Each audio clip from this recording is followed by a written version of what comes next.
नहमदुहु व नुसल्ली अला रसूलिहिल करीम। अऊज़ु बिल्लाहि मिनश शैतानिर रजीम। बिस्मिल्लाहिर रहमानिर रहीम। वअदल्लाहुल लज़ीना आमनु व अमिलुस सालिहाति मिनहुम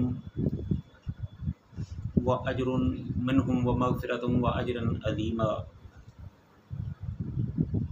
हर किस्म की बड़ाई, किबरियाई और तारीफ़ के लायक अल्लाह ताला की ज़ात वहदहु ला शरीक है और लाखों करोड़ों दुरूद व सलाम रसूलुल्लाह सल्लल्लाहु अलैहि वसल्लम की ज़ात में।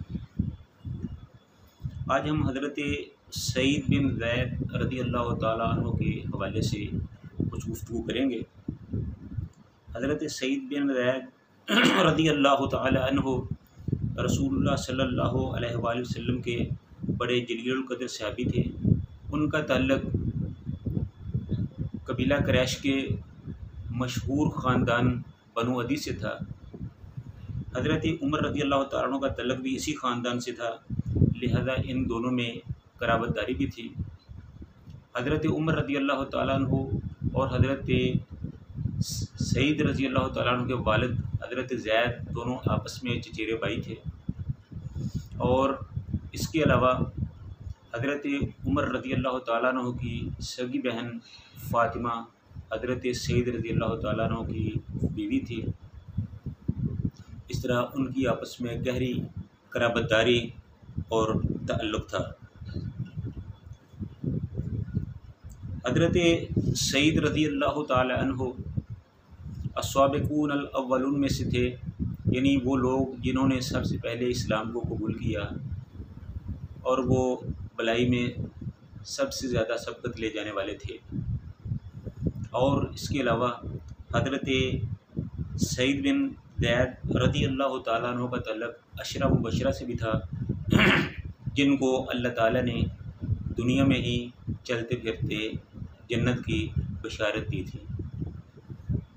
जिस वक़्त, जिस दौर में, जिस ज़माने में हज़रत सईद रज़ी अल्लाह तआला अन्हु ने इस्लाम को कबूल किया, वो ज़माना मुसलमानों की मज़लूमियत, बेबसी और बेचारगी का ज़माना था।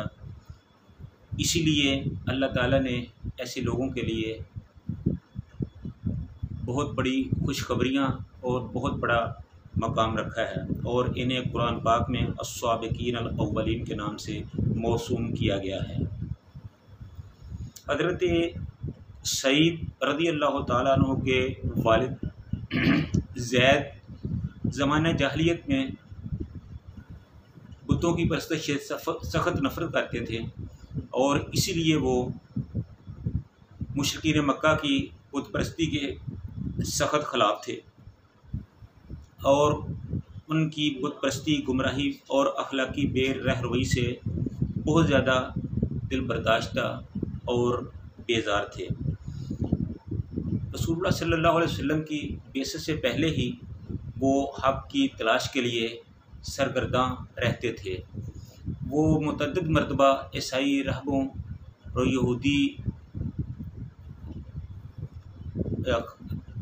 यहूदियत के पैरोकारों से मिले और उनके बारे में, उनके दीन से मुतल्लिक़ मालूमात लेते, लेकिन वो ना तो ईसाईयत से मुतासर होते और ना ही वो यहूदियत से मुतासर हुए, क्योंकि उनके नज़दीक असल दीन जो था वो दीन इब्राहिमी ही था। लेकिन दीन इब्राहिमी उस वक़्त चूँकि नापैद हो चुका था, इसलिए उसके मामले में उसके खदोखाल वादे नहीं थे कि किस तरह अल्लाह की इबादत करनी है, किस तरह मुआशरे में रहना है, किस तरह हक़ को पहचानना है। ये सारी चीज़ें उनको नज़र नहीं आ रही थी और इसलिए वो बार बार राहबों से मिलते, यहूदी मुरब्बियों से मिलते, लेकिन उनके लिए कोई इत्मीनान की बात सामने ना आती। और उस वक़्त एक और बात जो बहुत बड़ी बात थी कि अरब मुआशरे में बेटियों को ज़िंदा दरगोर करना एक बहुत बड़ा काम था। अरब मुआशरे में लोग आर की वजह से अपनी बेटियों को ज़िंदा दरगोर कर देते थे और जब ज़ैद को पता चलता तो वो फ़ौरन वहाँ चले जाते तो उनसे उसकी बेटी अपनी कफ़ालत में ले लेते। इस तरह हज़रत सईद रज़ी अल्लाह तआला अन्हु के वालिद ज़ैद जो थे वो इस्लाम से पहले ही कई बच्चियों की कफ़ालत कर रहे थे जो उनकी अपनी नहीं थी, लेकिन वो महज उनकी ज़िंदगी बचाने के लिए उन्होंने अपनी कफ़ालत में ले रखा था। इस तरह वक़्त गुज़रता गया। एक दफ़ा और हज़रत सईद रज़ी अल्लाह तआला अन्हु के वालिद हज़रत ज़ैद अपने हम ख्यालों को भी देखते, ढूंढते, तलाश करते, लेकिन उस दौर में कहाँ कोई ऐसा आदमी मिलता था। चनाचे बड़ी तलाश और कोशिश व बसियार के बाद एक दो आदमी उनको मिले, जिनमें उस्मान बिन हारिस, बरका बिन नौफल था और हज़रत उमैमा बिन अब्दुल मुत्तलब यानी रसूलुल्लाह सल्लल्लाहु अलैहि वसल्लम की फूफी मोहतरमा थी। तो ये भी उनके हम ख्याल थे, लेकिन उनके लिए कोई रास्ता नहीं था।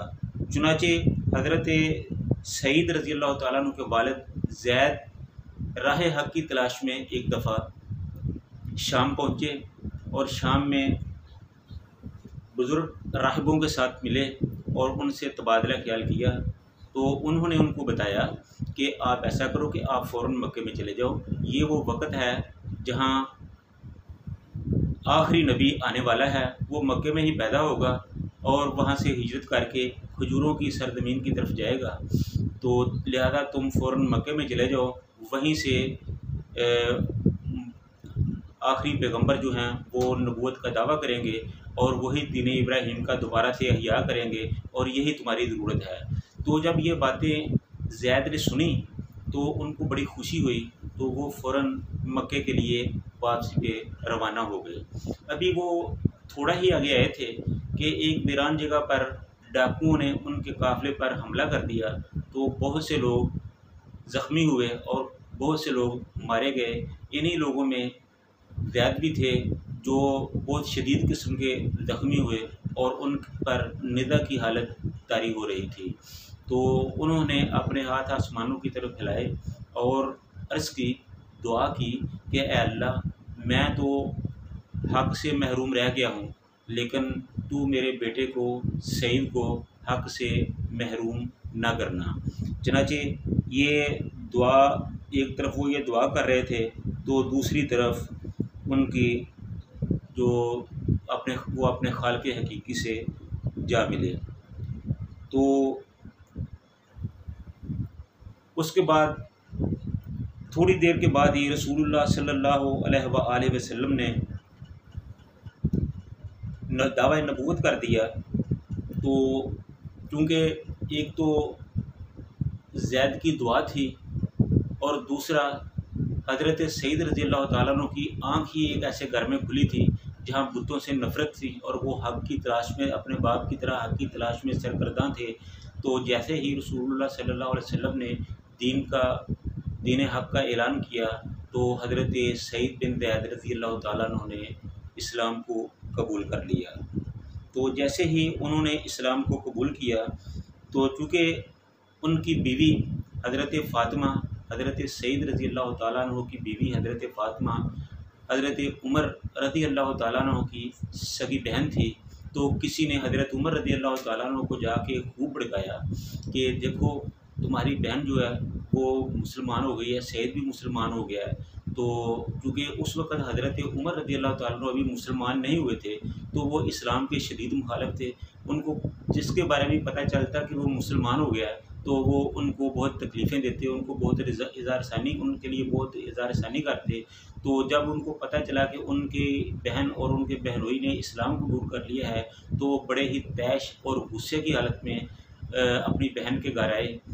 तो जब वो उनकी बहन के घर आए तो वो आगे कुरान पाक पढ़ रहे थे, तो हज़रत उमर रज़ी अल्लाह तआला अन्हु की मौजूदगी को पाकर उन्होंने एक तो कुरान पाक को अंदर छिपा दिया और दूसरा जो उनको कुरान पाक पढ़ा रहे थे हज़रत खुबाब बिन अरद, उनको भी उन्होंने अंदर छुपा लिया।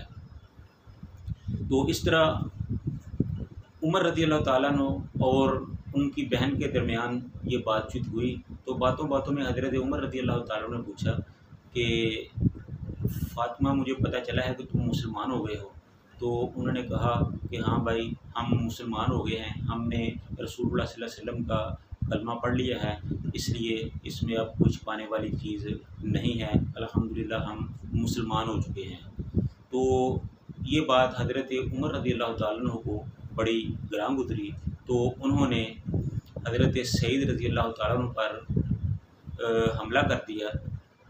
तो जब उन्होंने तलवार उठाई तो हज़रत फ़ातिमा रज़ियल्लाहु ताला अन्हा भाग कर आगे आईं और वो तलवार जो हज़रत सईद के लिए उठाई गई थी वो हज़रत फ़ातिमा के माथे पर लगी और वो ज़ख्मी हो गई और उनका बहुत सा खून जो था वो ज़ाया हुआ निकला, उनके चेहरे पे खून लगा हुआ था। तो ये देखकर हज़रत उमर रज़ियल्लाहु ताला नदामत का शिकार हुए और ये सोचों में गुम हो गए कि ये वो फ़ातिमा है कि जब मैं घर में दाखिल होता था तो मेरी आवाज़ सुन के अंदर चली जाती थी, मेरे सामने नहीं आती थी, डर के मारे में मेरा सामना नहीं करती थी। आज ये वही फ़ातिमा है जो मेरे साथ बाकायदा पूरा मुकाबला कर रही है। तो कहीं ऐसा ना हो कि मैं गलत हूँ और मैं इसी गलती का शिकार होकर अपनी आखिरत और मुस्तकबिल को ख़राब कर लूँ। तो ये सोच कर हज़रत उमर रज़ियल्लाहु ताला अन्हु हज़रत फ़ातिमा से कहते हैं कि ए फ़ातिमा, मुझे वो कुरान तो सुनाओ जो तुम रोज़ाना पढ़ते हो, जिसकी तुम तिलावत करते हो। तो इस सिलसिले में एक शायर ने क्या खूब कहा है कि वो शायर कहते हैं कि हज़रत उमर रज़ियल्लाहु ताला अन्हु जब सोच रहे थे तो उनके दिल में ये सोच आई और वो ये सोच रहे थे कि हुंदाए मलूम अज, हुंदाए मलूम ए कुछ रंगन नूरानियाँ, फ़ातिमा जिस दे अंदर हो गई दीवानियाँ, मैं पुछ के ते वेखां की कुछ बेद निहानियाँ, मैं सचमुच ना दोज़ख जावां पारों इनकार दी, चौक मदीने वाले अहमद मुख्तार दी, चौक मदीने वाले ओ सोच के हटया आखे फ़ातिमा पैननी,